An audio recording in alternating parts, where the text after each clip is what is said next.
Hi, good morning. I'm Hope Savara, and I'm going to take you through a short pose called Pigeon. And most of us probably love to hate this pose.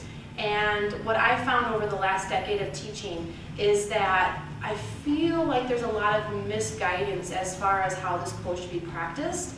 And I find that my initial teaching in this pose was far different than how I'm approaching it now. I like to look at things from a functional point of view. So what is this posture trying to do for our body? And also, are we in the pose safely and most effectively?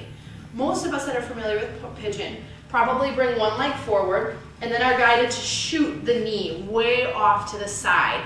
And this sets our backside up, particularly our glute and hip, up for a totally different kind of stretch that is going to be a lot less effective than if we were to do it more of in a functional stance. So what I mean by that is when we throw the knee joint forward, the head of the femur, which is the thigh bone, is now jammed in towards the sacrum versus having the femur bone straight in front of its hip socket. And when we put the femur bone straight in front of the hip socket, what we're doing is if this is my glute tissue and this is my femur bone, we're directing the bone now more actively into the tissue, which we're going to get a much more beneficial stretch. So for those of us that are having glute issues, whether it's more medius and minimus or the maximus, piriformis issues, sciatica issues, hamstring attachment issues, when we direct the femur bone straight back, we're allowing all that attaches to the femur, which is muscles that come from the front, from the back, from the top, to stretch more directly rather than indirectly as we were to put the femur bone off to the side and have that femur bone direct right in towards the sacrum. So we're trying to more neutrally align the leg and then also pay more attention as to what our hips are doing. When we're restricted and tight, especially in the groin of the opposite leg, so if I have my right leg forward and my left leg back, this left hip most likely is going to be dragged down due to restriction. So we're paying more attention as to where the hips and pelvis are going to be able to have a more friendly, effective stretch. You may not be able to go as deep as you're used to or maybe as what you see in magazines, but the forerunner here is functionality. How is this pose going to help me? The fact that your pose looks pretty and you can touch your foot to the back of your head doesn't exactly generate into your everyday life, unless, of course, your job requires you to put your foot on your head multiple times a day. We're looking for sensation, we're looking for positive experience, and we're looking for functional means that this pose can really help us and not hurt us. Because the reality is just doing the postures in yoga or Pilates or any fitness regimen does not guarantee that you're going to have a healthy body, that you're going to live a healthy lifestyle, and that you're going to recover. Let's begin.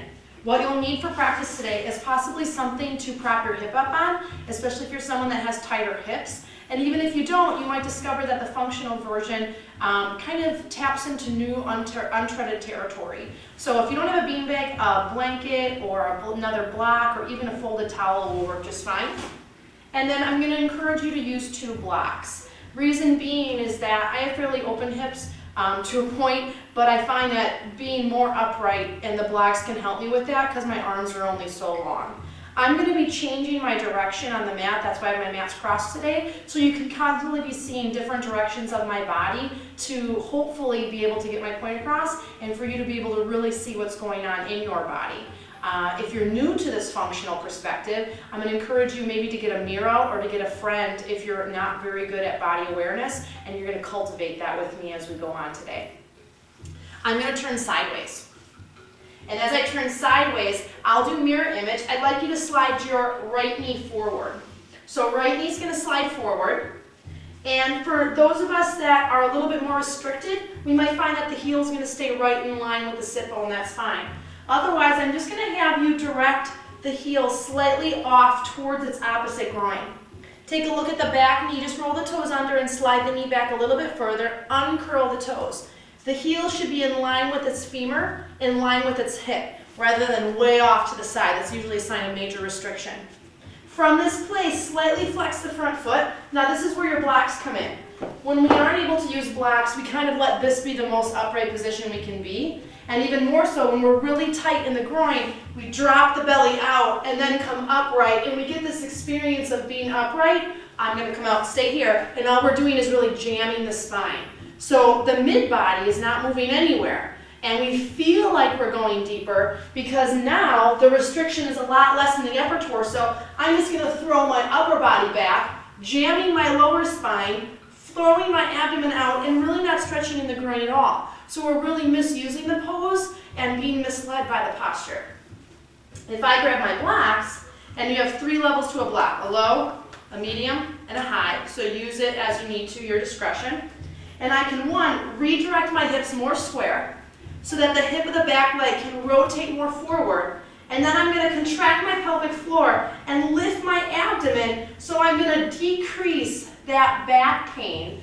And by rotating the outer hip more forward, I'm going to keep my sacrum and my low back spread wide, and I'm going to direct more stretch into the glute of the front leg.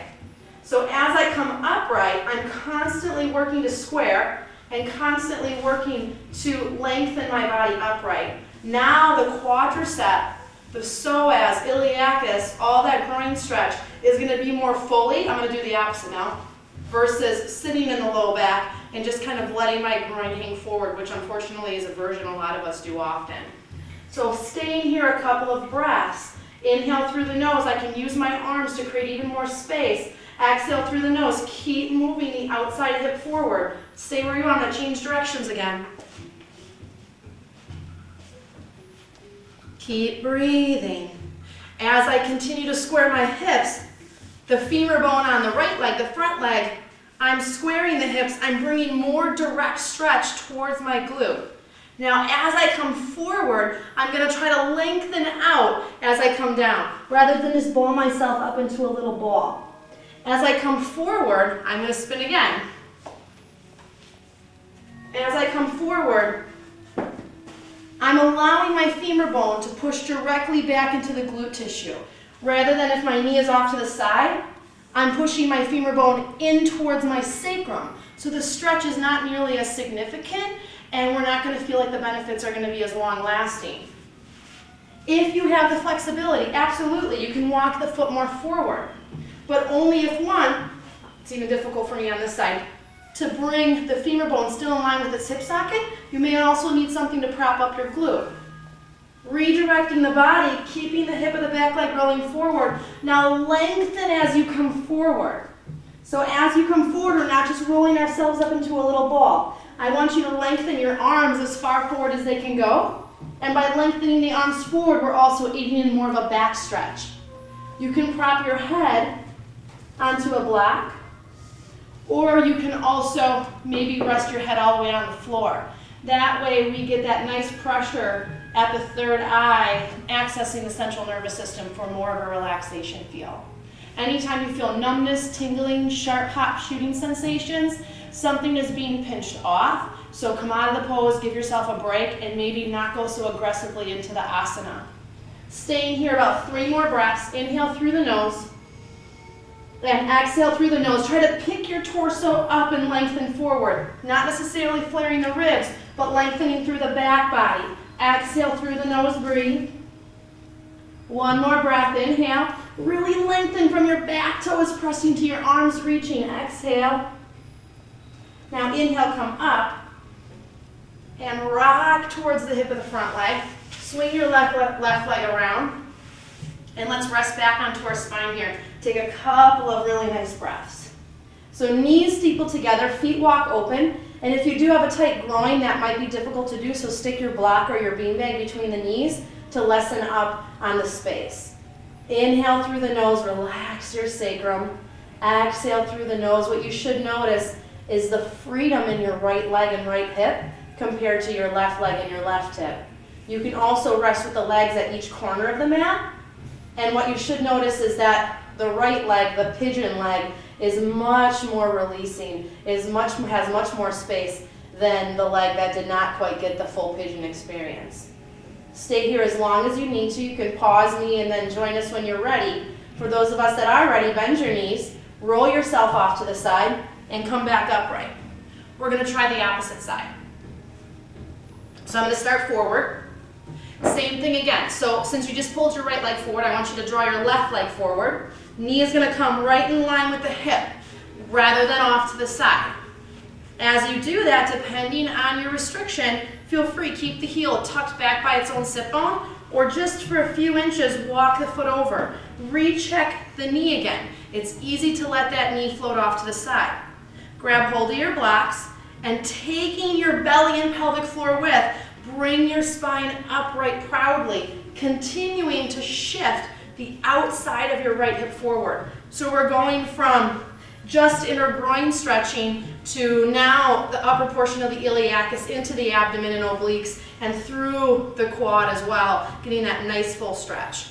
Inhale through the nose, keep shifting the outer hip forward. There should be zero back pain and zero glute squeezing. Relax your glutes.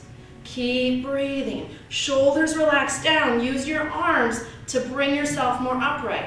We're moving deeply into the belly. Inhale through the nose. And exhale, relax your shoulders and breathe. You're doing really great. Keep the back leg long. Inhale. And exhale, nice job. One more breath. Inhale. And exhale. Now inhale, stay where you are. I'm going to spin. We're going to go this way. We're going to come forward. So exhale, come forward. And lengthen as you lower. So outstretch the arms out. Keep your belly strong and lower down. Try not to let the belly splay out. So keep a little bit of an active abdomen. We're directing the femur bone straight back into the glutes, straight back into everything that attaches back there. If you have more play, bring the front foot more forward. You can bring the front foot forward parallel with the shin or parallel with the front edge of the mat if you want. But the knee has to stay in front of the femur, or in front of the hip socket, sorry. Flexing the foot will create a little bit more activity in the hip. This is a lot easier on my right leg than my left leg, so I'm on your left side right now. And then slowly lowering down.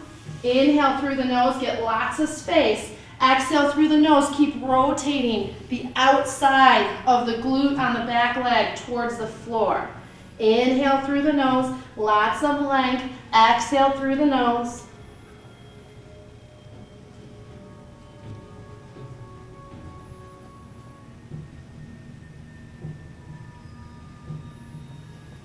One more breath. And then inhale, come upright, belly is nice and strong. Rock towards the hip of the front leg, bring the leg around, lay onto your back. So as you lay onto your back, you can either go constructive rest pose, or you can extend your legs out to the corners of the mat. I'm just going to move my block here. And allow the legs to completely open and release. Palms turn up, relax your body, and take a couple rejuvenating breaths. Really pay attention to the freedom in the front of the hips. You may notice some warmth. You may feel some chi or some prana moving through the legs, more energy, more space as you rest here and breathe. Bend your knees, inhale. Roll to your left side, exhale, and inhale, press yourself up. Try not to throw your body upright with the neck. Great job. If you'd like to continue with this, you could go back and do your tighter side a second time to really create even more health and harmony in the body.